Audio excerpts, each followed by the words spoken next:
नमस्कार, स्वागत है आप सभी का हमारे चैनल सरसून में। सुशांत डेथ केस में नया दावा।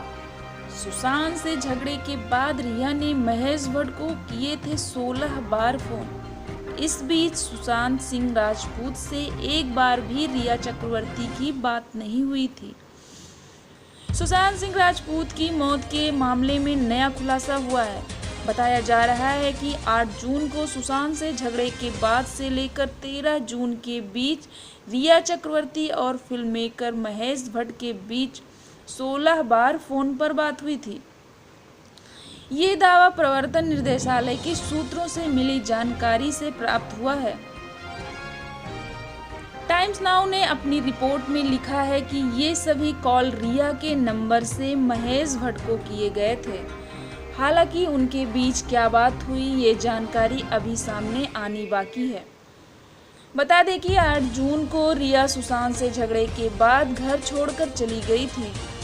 सुशांत मामले में महेश भट्ट का नाम पहली बार नहीं जुड़ रहा है। सुशांत की मौत के कुछ दिन बाद ही महेश भट्ट के साथ बतौर राइटर काम करने वाली श्वेता सेन गुप्ता ने फिल्म मेकर को लेकर बड़ा दावा किया था।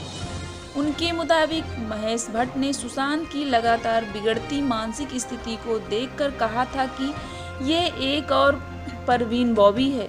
महेश ने ही रिया चक्रवर्ती को सलाह दी थी कि वो सुशांत का साथ छोड़ दे।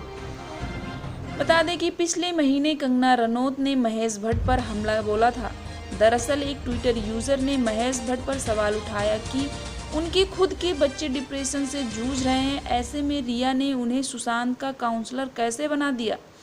कंगना की टीम ने इस ट्वीट को रीट्वीट करते हुए लिखा था, इस बात को सामने लाने के लिए आपका धन्यवाद। पूजा ने कहा था कि वो शराब की लत से परेशान है। महेश भट्ट की बेटी पूजा भट्ट। साइन भी डिप्रेशन में है, इनकी छोटी बेटी। आलिया ने एंजाइटी की बात कही थी और बेटा राहुल आतंकी गतिविधियों में लिप्त था, तो वो सुशांत की काउंसलिंग कैसे कर रहा था। पिछले दिनों सुशांत सिंह राजपूत का कॉल डिटेल रिकॉर्ड सामने आया था, जिसके मुताबिक 8 जून से 14 जून को अभिनेता के सुसाइड करने तक रिया से उनकी एक बार भी बात नहीं हुई थी। यहाँ तक कि दोनों के बीच किसी तरह का मैसेज भी एक्सचेंज नहीं हुआ था। 8 से 14 जून के बीच सुशांत ने सिर्फ 2 आउटगोइंग कॉल लगाए थे, दोनों उनकी बहनों के लिए थे। वहीं इस दौरान उनके कुल 9 इनकमिंग कॉल थे। पूरे साल में सुशांत से रिया की बात सिर्फ 147 बार हुई थी।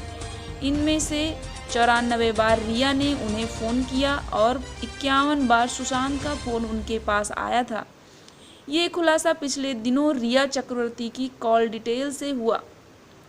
दोनों के बीच 2 मैसेज एक्सचेंज हुए थे। रिया की कॉल डिटेल से जो चौंकाने वाली बात सामने आई है वो है कि वो रिया का सुशांत से ज़्यादा उनके हाउस मैनेजर सैमुअल मिरांडा को कॉल करना। रिया ने सैमुअल को 269 बार अपने फ़ोन से कॉल किए थे, जबकि 28 बार सैमुअल का कॉल उनके पास आया था। दोनों के बीच कुल 289 मैसेज के जरिए 89 बार बात हुई थी। इतना ही नहीं, सुशांत की पूर्व मैनेजर श्रुति मोदी से रिया की 808 बार बात हुई थी। बता दें कि 14 जून की दोपहर सुशांत सिंह राजपूत अपने बांद्रा वाले फ्लैट में पंखे से लटके पाए गए थे, लेकिन रिया खबर मिलने के बावजूद वहां नहीं पहुंची थी। इतना ही नहीं, रिया ने सुशांत के परिवार के किसी सदस्य को फ़ोन तक नहीं किया और ना ही उनके घरेलू स्टाफ से संपर्क करने की कोशिश की। हालांकि अगले दिन सुबह जरूर वे कपूर हॉस्पिटल पहुंची थी, जहां सुशांत की बॉडी का पोस्टमार्टम हुआ था।